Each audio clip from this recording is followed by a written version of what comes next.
Aleksandra, the tutor from AthenaStudies, and this is going to be the last knowledge clip that I'm going to make for y'all, which is about the conclusion. So let's get started. So as always, I want to give you guys a range of word count so that you have a good estimation for how much words you should be using for your conclusion. And I would recommend around 400 to 600 words. It's a pretty small section in comparison to your other three. And again, just as an assignment reminder for your moral limits assignment, to what extent is having EU passports as a commodity morally legitimate? That is the main topic that you are addressing in your paper. And what the conclusion is going to be for is, like the name, concluding your goal and topic of your essay. So you're creating a provisional answer to your central question. And what I mean by provisional is that even though you have this answer now, it has the potential to be changed and modified in the future. So that's why it's provisional. It's not a 100% solution or 100% correct answer right now. So it's talking about what you are concluding about the extent to which having EU passports as a commodity is morally legitimate. And the extent could vary, depending on which considerations you took into account in your paper. So this is just the main topic, but obviously it will vary paper to paper depending on what you decided to focus on within this overall scope of EU passports as a commodity. So the issue regarding the morality of EU passports, it should be addressed to further answer your central question. So like I said, this is a provisional answer, so it's not a 100% correct answer. There's always room to conduct further research. So that's what your conclusion is going to be about. Then we have the structure of the conclusion, and then obviously the content within that structure. So there are four main parts to your conclusion: the research purpose, the main results, the limitations, and the future research. So starting off with the research purpose, you are supposed to be describing the why and the what of your research paper. So why are you researching this, and what was the purpose? So what was the goal of your research paper? And what problem were you trying to address in your paper? So why is discussing this EU passport market even relevant morally and just economically as well? What about today's international landscape makes these EU passport markets actually important? What makes it an ethical issue and an economic issue, depending on your approach that you decided to take for your essay? These are just some leading questions that you can ask yourself whenever you're writing this part of your conclusion. As for the main results, it's just like it says. So you're supposed to elaborate on your main conclusions resulting from your extensive research that was done in your theoretical framework and analysis. So you're answering the components of your central question, essentially. So based on your criteria and evidence, which you already analyzed, presented arguments for, and refuted and then concluded in your analysis, you can now have a better insight on the extent to which the EU passports as a commodity are morally legitimate in terms of your criteria, or whether having an EU passport market is supported by recent policies or proposals, or supported and refuted by reasonings for and against establishing a passport market. So you're basically taking the conclusion sentences from your paragraphs in the analysis and condensing that into your conclusion, where you're just talking about the main conclusions and the main ideas that you derived from these overall arguments and overall reasons for and against an EU passport market, depending on what your stance is. So that's where the main results come into play.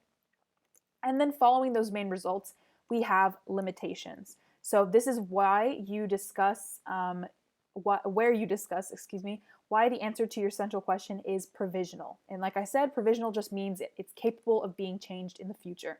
So your limitations, there's a lot of different reasons why your research paper could have some limitations. It could be due to a lack of research, a lack of specificity. Maybe your analysis could have been even more in depth in terms of the different considerations that you could have used. So there are a lot of different ways that you can have limitations. So for example, as for lack of research, you can have either insufficient experiments measuring the financial effects of the EU passport market. So maybe you were lacking in your argumentation some statistical numbers that just have not been given yet by research papers or by overall, EU metrics. Maybe there was insufficient research on the effects of an EU passport market, so maybe there haven't been theoretical studies done on the empirical or ethical effects on EU passport market. Maybe there's a political angle that you didn't consider in terms of polarizing EU countries, or the ethical or cultural controversies. Maybe that's something that you did not analyze, and that is also an important aspect to consider whenever you're talking about the EU passport market. So there's a lot of different ways to approach your limitations. But one thing that for your limitations is just showing your weaknesses in your research. However, even though you are pointing out things in your research that could be done better or that are limited, you need to show why your essay has merit. Highlight what readers can learn and benefit from by reading your research. So what does your paper add to the discussion? Maybe it doesn't account for everything, maybe it's limited in some aspects. However, overall, it's still useful for readers to get a better understanding about the EU passport market, or the morality behind the EU passport market. So those are some things to think about. And in your limitations, a quick note is that they should not be easily fixable. Just because your paper is limited in maybe the number of studies you used. Obviously, you could easily fix that by just increasing the studies. So be more specific and creative in terms of what exactly limits your paper and why that's a limit for you. And yeah, just don't be super vague in terms of your limitations. Actually elaborate on the problems in your paper, and then how those problems are mitigated by the other good aspects of your essay. And then the final part is suggestions for future research. So based on your paper's limitations, now you can lead into describing what future research should focus on. So based on your paper's limitations, maybe there are things that you were lacking in, that could be potential suggestions for future research. So there's a lot of different ways that you can approach the suggestions for the future research. Some leading questions could be how privacy would fit into purchasing an EU passport. Maybe there's some other factors to consider besides the concept listed in the course outline. And those concepts were underneath your theoretical framework part. So maybe there should be more concepts added to that for consideration whenever you're talking about the EU passport market. Maybe there are countries that have some already implemented the EU passport market, and why is that the case? And then how would EU passports even be sold as a commodity? Would the government provide it? How much would it cost?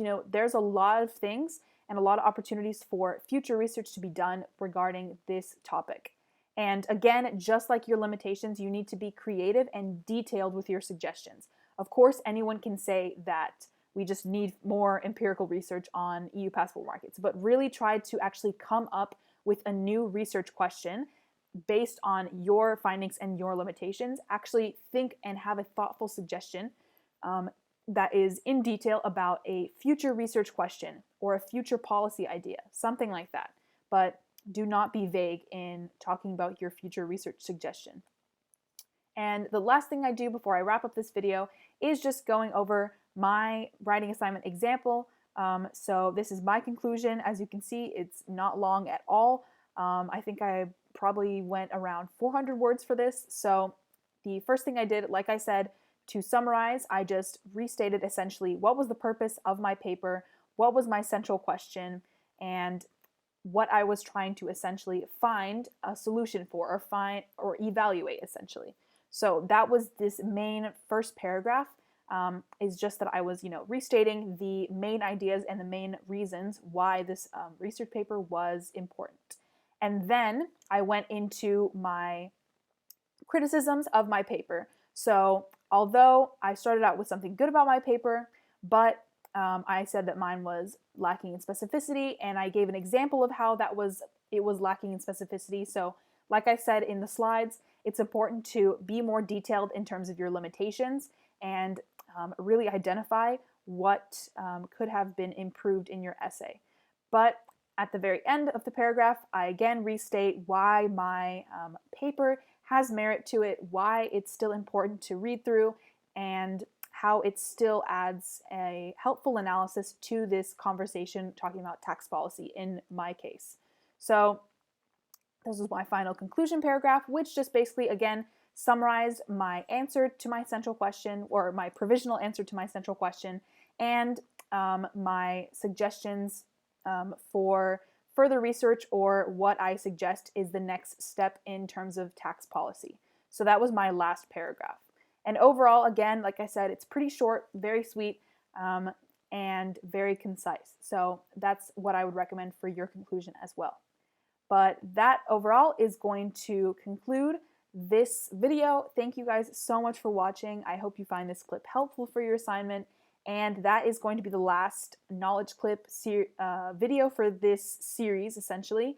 But you can feel free to check out the description box for the links to these slides, as well as the playlist with all the past knowledge clips for introduction, theoretical framework, analysis, and then obviously right now the conclusion.